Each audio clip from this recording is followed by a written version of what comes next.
The Packers refuse to be bad. You can't get rid of me, bitch. It seems like that has been the theme this century. Green Bay constantly puts out a good team even when the roster seems weak. The Packers win consistently, but also not enough when it's mattered most. Come on, you mother... Oh, shit!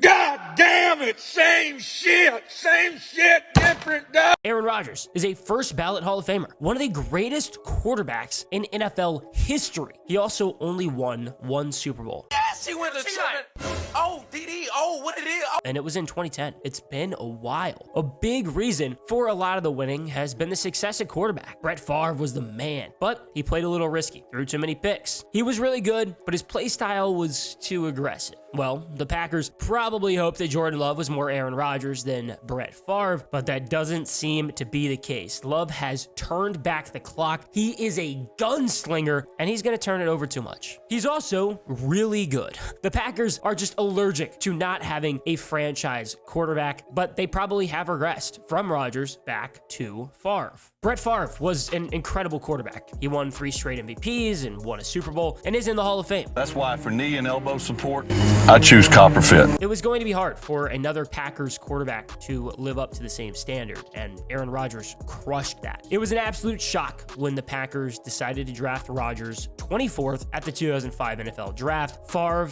wasn't done yet, and it led to Rodgers having to sit and wait his time. 3 years to be exact. Nobody wants to have to wait their time, but he had to, and even once Favre retired, he changed his mind, but the Packers were ready to move on. Aaron Rodgers became the guy and had a ton of success as the starter. Winning the Super Bowl in 2010 was the big highlight, beating the Steelers. Rodgers was the Super Bowl MVP. He was just incredible for Green Bay. He won 4 MVPs and was for so long one of, if not the best quarterback in the league. Without any doubt, he's a first ballot Hall of Famer, but everyone gets old. The Packers were looking ahead to the future and drafted Jordan Love in 2020 with the 26th pick. It was a shock, and he ended up having to sit and wait his turn just like Rodgers did. Rodgers even won back-to-back MVPs with Love backing him up. After a long wait, Love finally got his turn in 2023 and made the most of it. He played well for a first-year starter, throwing for 4,100 yards, 32 touchdowns, and 11 interceptions. The Packers didn't have a huge slump without Rodgers. Green Bay went 9-8 and snuck into the postseason and made some noise. The Packers actually beat the Cowboys in the wild card and then played well against the 49ers before ultimately losing by 3. It was a good sign in season 1 for the Packers and a good indication that Jordan Love could be the guy.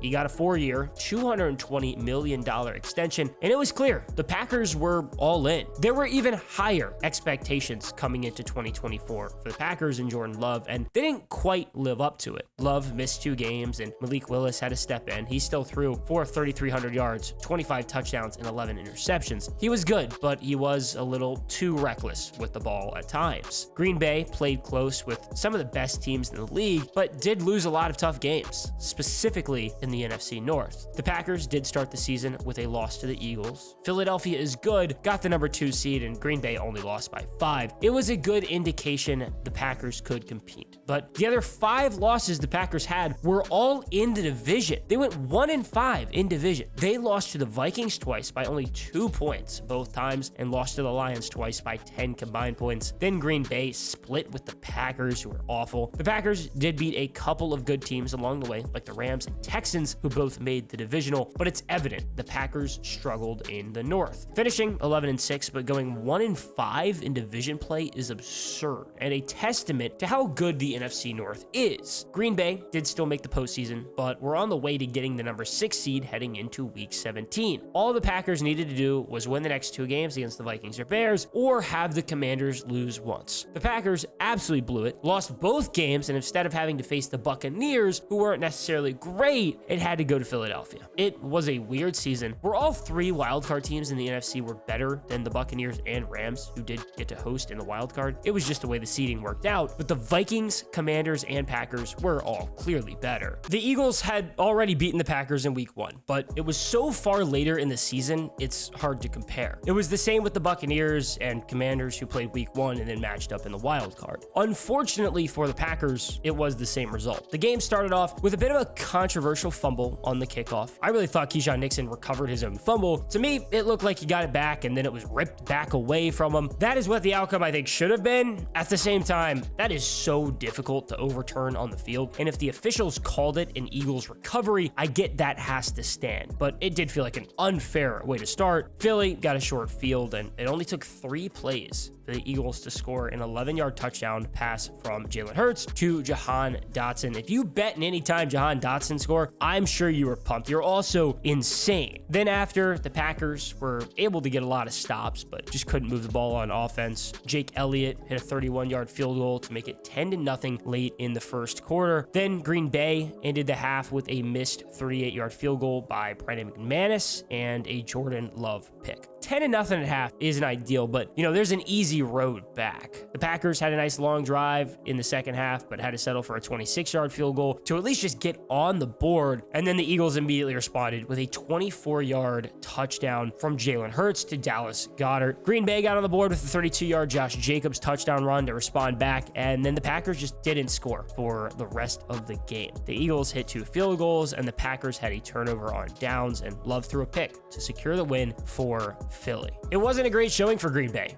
but literally all the wide receivers got hurt. Christian Watson was already out, then Romeo Doubs and Jaden Reed got hurt. The Packers weren't working with much. It was a tough situation for Love to navigate, but he was bad. He went 20 of 33 for 212 yards and 3 interceptions. That can't happen. Josh Jacobs was the entire offense with 19 carries for 81 yards and a touchdown. Jalen Hurts didn't even have to do much, only throwing for 131 yards and 2 touchdowns. And like every team in the NFL, the Packers couldn't slow down Saquon Barkley. He rushed for 119 yards on 25 carries. It was a tough way for the season to end, but it is worth noting just how good the Eagles are. I mean, I think they are the best team in the NFC. The Lions are really good. I also don't think there's much of a pass rush there, and there's so many guys injured. Philadelphia is really good and dominant on both sides of the ball. I have expected the Eagles to win the NFC for a while now, and as a Washington fan, trust me, I hope I'm wrong, but we'll see. The Eagles just capped off a 14-3 regular season. The only losses coming to the Buccaneers, Commanders, 2 good teams who made the postseason, and then the Falcons, who were right there on the cusp, but eventually made that switch from Kirk Cousins to Michael Penix. After a 2-2 start, Philly finished 12-1 with that only loss coming to the Commanders. The Eagles are a buzzsaw and a true contender, and it's hard to see the Packers in the same light. The young receivers have gotten better. The defense is so good. Jordan Love has the moments where he looks like he is elite, but there is a ways to go. It's not easy in the NFC North at all. The Lions are contenders, and the Vikings are really good. Putting together a good season and making the postseason isn't enough at a certain point. It was the same case with Aaron Rodgers for so long. The Packers have to get a little bit better and be able to actually compete in the NFC North, or